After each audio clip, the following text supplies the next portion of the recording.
हाँ सुखी दंपत्ति। हाँ, पहले इसमें बात यह है ना कि माता पिता को अगर शास्त्रों का ज्ञान नहीं है, माता पिता स्वयं सत्संगी नहीं है, माता पिता स्वयं धर्म से नहीं चलते, माता पिता कभी भजन नहीं करते, और वो बेटों का सुधार क्या करेंगे? माता पिता बालक कहीं बुलावे, उधर भरे सोई जतन सिखावे। अब वो यही सिखाएंगे ना कैसे रुपया कमाना है, कैसे क्या मनमानी आचरण करने हैं। अब उनको खुद धर्म का ज्ञान नहीं तो कैसे? जो धर्मात्मा माता पिता हैं, जो शास्त्र का स्वाध्याय किए हैं या संतों का संग किए हैं, वो अपने बालकों को भगवत शिक्षा देना प्रारंभ कर देते हैं।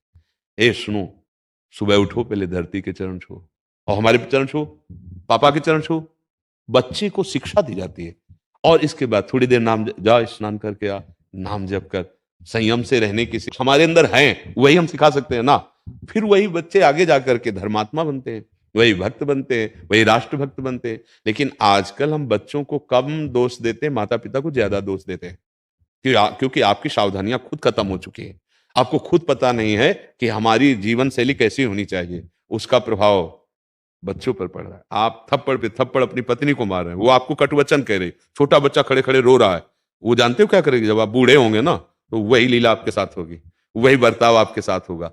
आजकल बहुत बड़ा विचित्र स्वरूप बनता चला जा रहा है कि बच्चे जवान माता पिता से पोषित होकर धन संपत्ति का अपहरण करके उनको निकाल देते हैं। बहुत श्रद्धा करी तो वृद्धाश्रम या अनाथालय में समर्पित कर देते हैं। कहीं ना कहीं माता पिता की शिक्षा का ही उसको फल मिल रहा है।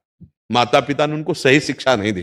पूरा हम बच्चों पर ही दोष नहीं मढ़ते हैं, जैसे हमारे आचरण होते हैं उसका प्रभाव हमारे बच्चों पर पड़ता है, पक्का कहते हैं। हम कई बार एकांतिक में भी कह चुके हैं। एक बहुत बड़ी नौटंकी सुल्ताना डाकू की देखी थी बचपन में। जब उसे अधिकारियों ने पकड़ा और फांसी की सजा दी गई, तो उससे पूछा गया तुम्हारी अंतिम इच्छा क्या है? तो उसने कहा मेरी मां से मिला दो। मां लाई गई। कहा बेटा, सो इसे लपट करके दांत से नाक काट ली थी ऐसे। तो उनका ऐसा क्यों किया? अधिकारियों ने पूछा।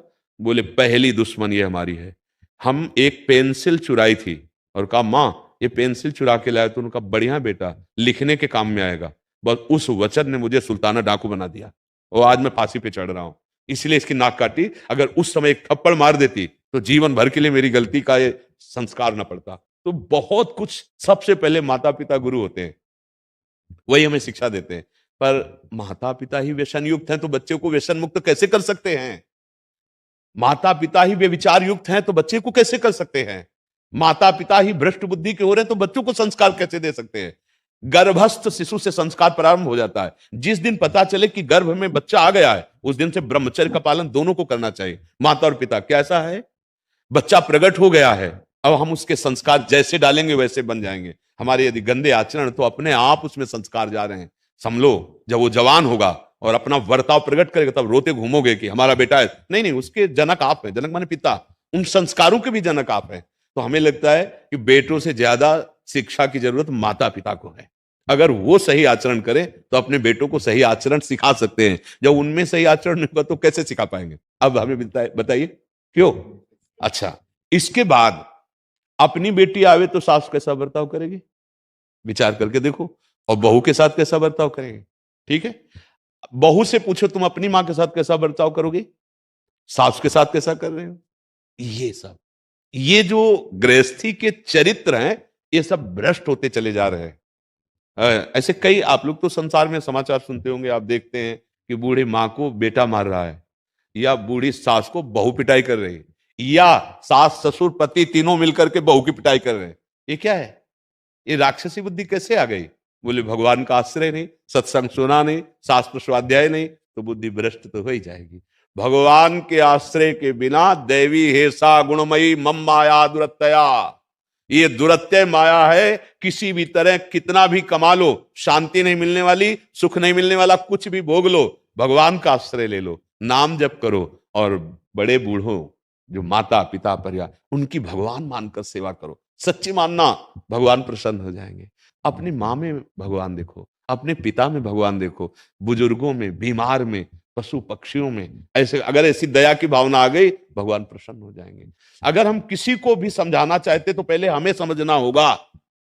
अगर हम केवल कोरा उपदेश करें प्रभु, यहां का जो तांडव होगा काम क्रोध का, वो 4 दिन के बाद बाहर आ जाएगा। अपने आप चल। उपदेश तभी लागू होते हैं जब स्वयं में वो स्थिति हो, स्वयं में वो आचरण हो। हम बच्चों को बनाना चाहें बहुत अच्छे और हमारे आचरण अच्छे नहीं तो नहीं बना सकते। एक बार किसी संत के पास एक माई अपने बालक को लाई। मैंने बहुत बार समझाया, बाबा ये गुड़ नहीं छोड़ता, गुड़ खाएगा तो इसके दांत में कीड़े पड़ जाएंगे, बाबा आप कह दो तो मान जाएगा।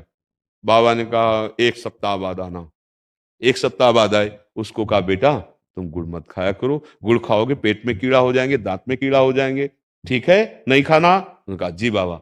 बोले बाबा 1 हफ्ता के बाद क्यों कहा, आप उसी दिन क्यों नहीं समझ। बोले मैं गुड़ खाता था इसलिए, 1 हफ्ता हुए मैंने गुड़ छोड़ दिया तब उसको उपदेश। तो हम अगर किसी को सुधारना चाहते हैं तो हमें पहले सुधरना होगा। नहीं, आप लड़खड़ाते हुए शराब पीकर घर में घुसो और बेटा को सोचो कि वो व्यसन मुक्त हो, कदापि नहीं हो सकता। आप